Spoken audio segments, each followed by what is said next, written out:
Now at 5, flags fly at half-staff in the nation's capital for a police officer who died after Wednesday's melee. Coming up, the announcement made today by President Trump. I just hope that this is the ticket back to, family gatherings. And, I know a lot of us haven't really been able to be around our family very much. Hoosiers are lining up to get the COVID-19 vaccine tonight. Why 2 local first responders say they are rolling up their sleeves. And tonight, good news for Pacers fans. Tickets to home games will go on sale, but there are some restrictions you need to know about. From the station working for you, this is WRTV News at 5, streaming now. Now, first at 5, as calls continue to remove President Trump from office now through either impeachment or the 25th Amendment, one thing is for certain. He won't be attending Joe Biden's inauguration on January 20th. The president made that announcement today on Twitter, and his successor says that's a good thing. Thanks for joining us here at 5 o'clock. I'm Mark Mullins. And I'm Amanda Starantino. Today's news comes as momentum is building to remove the president from office before his term ends in 12 days. ABC's Andrew Dimbert has the latest from Washington. Tonight, the nation is mourning slain Capitol Police Officer Brian Sicknick, who died from injuries sustained during Wednesday's violent attack on the Capitol by supporters of President Trump. The president has not acknowledged Officer Sicknick's death, but the White House releasing a statement which says in part, "Any time a member of law enforcement dies in the line of duty, it is a solemn reminder to us all that they run toward danger to maintain peace." House Speaker Nancy Pelosi ordered flags at the U.S. Capitol be flown at half-staff in Sicknick's honor. After the colossal failure by law enforcement to secure the Capitol, the House and Senate Sergeant-at-Arms resigned. Capitol Police Chief Stephen Sund says he will also step down. Some of the outrage leading to the resignations is in regard to how law enforcement allowed thousands of perpetrators who broke into the halls of Congress to just walk away rather than arresting them. Efforts are now underway to identify and arrest those who participated in the insurrection. But this man who put his boots up on Speaker Nancy Pelosi's desk has now been arrested. And after whipping up the angry mob and directing them to march on the Capitol, in a new video, President Trump now condemning them. Like all Americans, I am outraged by the violence, lawlessness, and mayhem. But a growing number of lawmakers are blaming Trump for inciting the attack on an equal branch of the U.S. government. Efforts to immediately remove him from office are gaining steam. This is urgent. This is emergency of the highest magnitude. The Pentagon even confirming that they have discussed the security of America's nuclear weapons with Speaker Pelosi. A growing number of Republicans now suggesting they are more open to impeaching Trump. Senator Ben Sasse from Nebraska telling CBS, "I believe the president has disregarded his oath of office." The outgoing president confirming what many have suspected for months, tweeting, "I will not be going to the inauguration on January 20th. One of the few things he and I have ever agreed on. It's a good thing I'm not showing up." If Trump stays true to his word, he'll be just the 4th outgoing president not to attend his successor's inauguration. The last president to skip the ceremonial symbol of democracy, President Andrew Johnson, some 152 years ago. Andrew Dimbert, ABC News, Washington. Our coverage continues now with WRTV's Rafael Sanchez, who spoke one-on-one with former Indiana Senator and Democrat Joe Donnelly about the calls for impeachment. Is this the right time to have an impeachment hearing? Rafael, the goal to ensure that we don't have another event occur like what happened on Wednesday. The goal is to make sure that, our nuclear arsenal is not affected in any way in the next 12 to 13 days. And so if none of these steps move forward, but we're able to contain the behavior of the president, that's just as good a result. You have called on Vice President Pence to invoke the 25th. There doesn't seem to be an appetite for the vice president to do that. So what's next? And I understand that. I understand what the vice president is thinking. I can't be certain what's next. I do believe that next week impeachment proceedings will begin. Current Indiana Senator Mike Braun did drop his objection to the presidential electors. What do you make of his decision? He knows what he did. This is a stain on his name for the rest of his life. And what I'm hopeful for is that during the rest of his term as senator, he actually puts the country first as opposed to politics. What do you make of it all as you've had time now to let those images marinate and had time to think about what you've seen? You know, I think that the American people are the kindest people in the world, are people who would do anything for one another, who do anything for people around the world also. So, you know, the old saying, never bet against America. I would never, ever bet against America. I actually think our best days are ahead of us, and that we can hand off to our children and grandchildren an even better country. Donnelly served one term as senator. He ran for re-election in 2018 and was defeated by Mike Braun. Donnelly is an adjunct professor at the University of Notre Dame, but is not currently teaching. Today, more Hoosiers are eligible to get their first dose of the coronavirus vaccine, and it appears a lot of people are interested. Starting today, people age 80 and older can make an appointment for the shots. More than 53,000 people in that age group signed up by 4 p.m. today for appointments. When you go to the website, ourshot.in.gov, you'll see a map of the locations in the counties. Click on the county and you can see the individual location and pick the site you want to register for. To register, you can either call 211 or again go to the website ourshot.in.gov. And a local organization is working to make sure all eligible seniors have access to the vaccine, even if they don't have transportation. The Beech Grove Senior Citizen Center will be providing free rides to COVID vaccine appointments. Leaders there say it is a much-needed service. In fact, they've already received calls from seniors who can't leave home, and their families are worried about getting them to their appointment. We spoke with one woman who is grateful she will be able to get her COVID shot thanks to a community that cares. If I didn't have anybody, I'd be panicking. And so I know it's a comfort to me to know that I can rely either on him or the girls. The rides are free. We will have more information about how to sign up on our website. Several local health departments tell us they are working to finalize transportation options for seniors as well. Once we learn more about those, we'll be sure to pass them along to you. More than 128,000 Hoosiers have received their first dose of the COVID-19 vaccine. According to the State Department of Health, that number includes first responders. Tonight, more than 10 months into the pandemic, local paramedics are telling our Nicole Griffin the vaccine is bringing them some much-needed relief. When responding to an emergency, first responders are often required to come inside people's homes. And during the COVID-19 pandemic, that can be dangerous for their own health and safety. I talked to two paramedics with Indianapolis EMS about how the pandemic has changed their own personal and professional life and why they are now choosing to get the COVID-19 vaccine. When responding to an emergency during the pandemic, a lot more PPE, respirators, gowns, eye protection, masks on every run. Paramedic Trevor Johnson and his colleagues take extra steps to protect themselves against contracting COVID-19 from their patients. I feel like I've come in contact with a lot more than I've anticipated. So that's why we've taken all these precautions on every run that we go on. A lady that fell down the stairs might also be COVID positive. It's been more exhausting, but we just want to make sure that we are safe and protected. This week, first responders received news that they could start receiving the COVID-19 vaccine. Johnson and paramedic Courtney Kreis have now both received their first dose. It's just a feeling of relief as well, that it's just, this is happening and I get a chance to be a part of it. The two are also helping administer doses of the vaccine at Eskenazi Hospital. Both paramedics hope getting the vaccine will eventually allow them to spend more time with their family, something they haven't been able to do in so long. I just hope that this is the ticket back to, family gatherings. I don't really see my grandparents very much, which is hard, but they're elderly, so I don't want to expose them to anything unnecessary. My sister just had a baby a couple months ago, and just, trying to stay away from them, even through the PPE. I don't know if I'm bringing anything home to them. I don't want to infect, my mom or my sisters. It's a sacrifice these paramedics say is worth it to help Hoosiers when they need them most. But they hope Hoosiers will also do their part until the vaccine is available for everyone and take steps to prevent the spread of COVID-19. Working for you, Nicole Griffin, WRTV.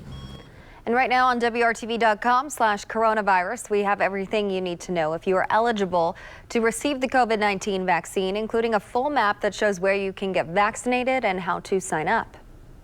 And now to today's numbers. About 6,200 more Hoosiers have tested positive for the virus. Those results recorded between December 17th and yesterday. 69 more people have died with COVID, and those deaths occurred between December 24th and yesterday. More than 8,500 Hoosiers have died with COVID since the pandemic began in March. And WRTV needs your help to keep alive the memories of those lost to COVID. We're asking you for your help to put names to the faces and to the numbers. If you've lost someone close to you, connect with us. You can reach us at facesofcovid@WRTV.com. Great news tonight for Pacers fans. The team is going to start allowing fans to attend games, but not many. A limited number of tickets for home games January 24th through March 4th will go on sale Tuesday, January 19th. Sales will be limited to roughly 1,000 for the first two games. The team will consider gradual increases for games after that. Currently, the Marion County Health Department will only allow 25% capacity. That's around 4,500 people at Bankers Life Fieldhouse. There will also be extra safety precautions in place. Fans must complete an online health screening prior to arrival and show confirmation before entering the fieldhouse. Face masks are required. There will be pod seating to keep groups separated. Tickets will all be mobile, and there will be no cash transactions inside the fieldhouse. Again, tickets will be sold online and at the fieldhouse box office weekdays from noon to 5, starting January 19th. We've been working alongside the Marion County Health Department, the state, the league. Obviously, we've been connecting with other teams in other sports, other venues generally. I mean, it's been an extensive process to get to this point, to just figure out what the best practices are, what's working, what's not. The Pacers' next home game without fans is tomorrow night. The NFL postseason gets started tomorrow. The Colts open up the 6-game wild card schedule in Buffalo. All eyes on the quarterbacks for both teams. About the only other thing they have in common, they both wear number 17. Brad Brown has a closer look. Chances are the only time they actually meet face-to-face will be for handshakes after the game. But much will be said about this weekend's quarterback matchup between Phillip Rivers and Josh Allen. The Colts veteran will be making his 7th postseason appearance. Do I want to be a part of a team and help a team win a championship? Hey, of course, of course. But that's not the only driving factor to play. I mean, it's really not. The only driving, everything that comes with it. There's a lot of other things that come with it. Rivers has been a steady leader for most of his first season with the Colts. The stats don't jump off the page, but his focus and fiery nature have been assets for Indy in 2020. We've played stretches of our best football that I don't know if we can play any better in certain stretches. But yes, to say, can we put a complete game together? But, when you get in this, they're going to make some plays. This is a heck of a team we're playing, obviously. As for Allen, he's earned his way into MVP level talk for his season. Top 5 in most of the major passing categories. Led the Bills to their first division title in 25 years. Obviously, being better with the ball.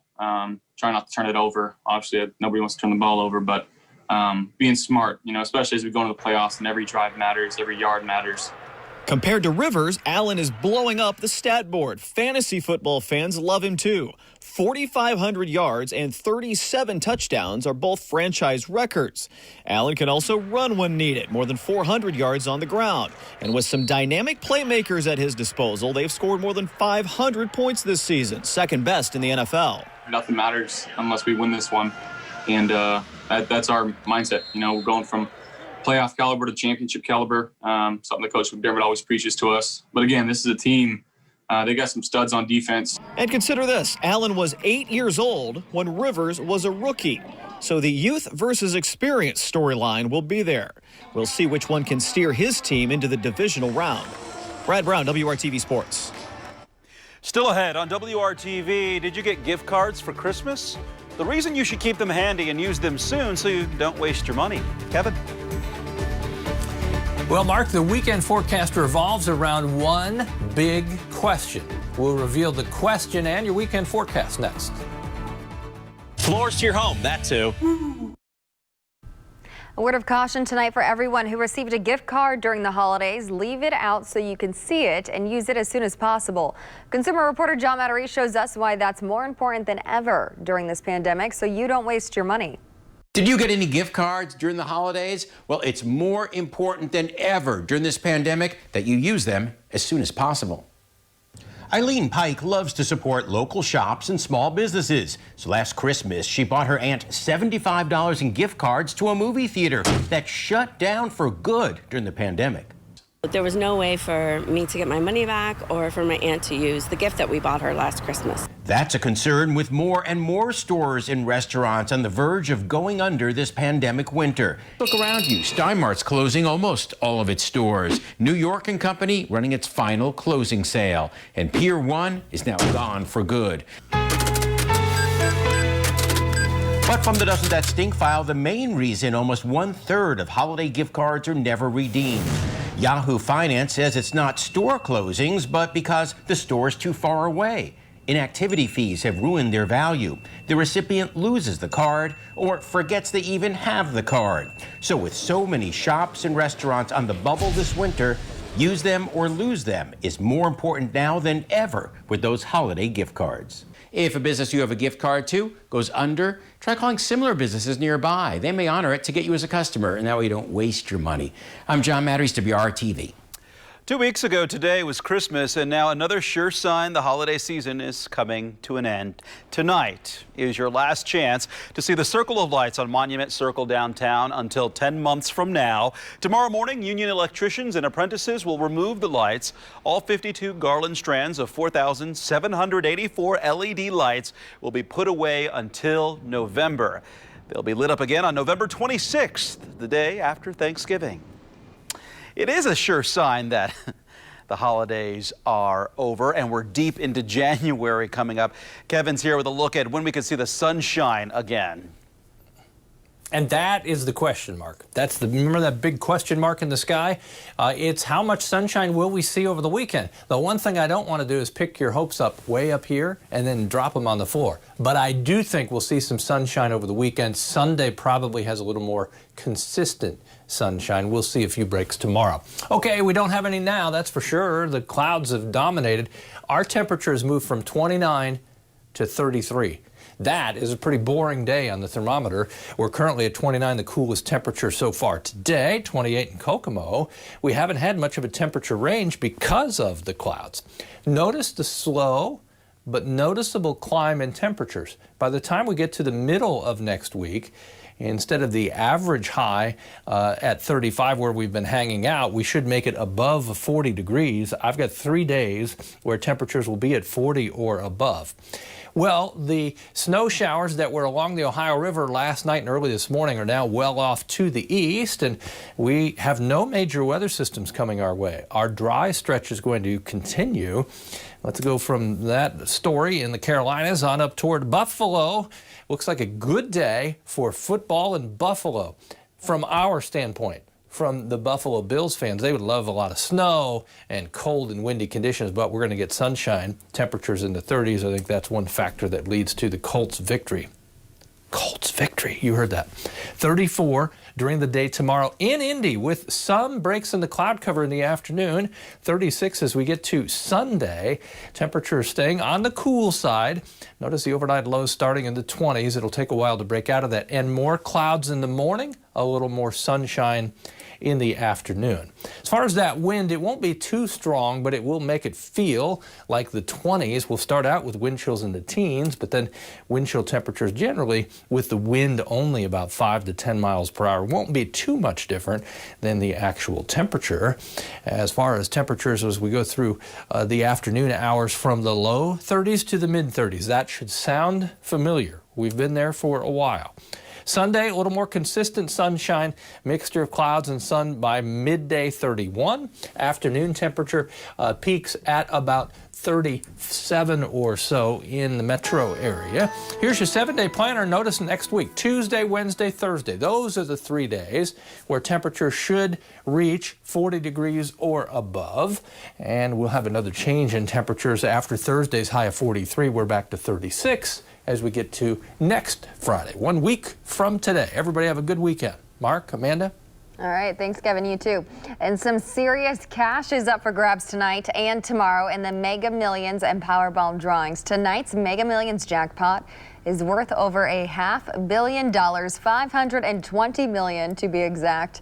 And tomorrow's Powerball jackpot is up to $470 million. Good luck if you choose to play. Wow, life-changing, right? Absolutely. Still ahead here on the news at 5, new babies at the Indianapolis Zoo. Why these are milestone events for their parents. And good. The Indianapolis Zoo has some residents who would like to introduce you to 2 baby penguin chicks hatched just before Christmas, and 1 chick was born to a same-sex pair. A first time for the zoo. A female laid the egg and left it with the all-male couple who have been caring for it ever since. Zoo officials say the 2 fathers have taken turns tending the nest, incubating the egg, and now feeding the chick. The other chick hatched to a female-male pair who are also first-time parents. These are the first 2 penguin chicks hatched at the Indianapolis Zoo since 2012. Welcome to Indianapolis. WRTV was there when frontline healthcare workers began receiving their second dose of the COVID-19 vaccine. The message you need to hear, that's all new at 6 p.m. And coming up on the news at 5:30, a little return to normalcy for guests at the Indianapolis Motor Speedway.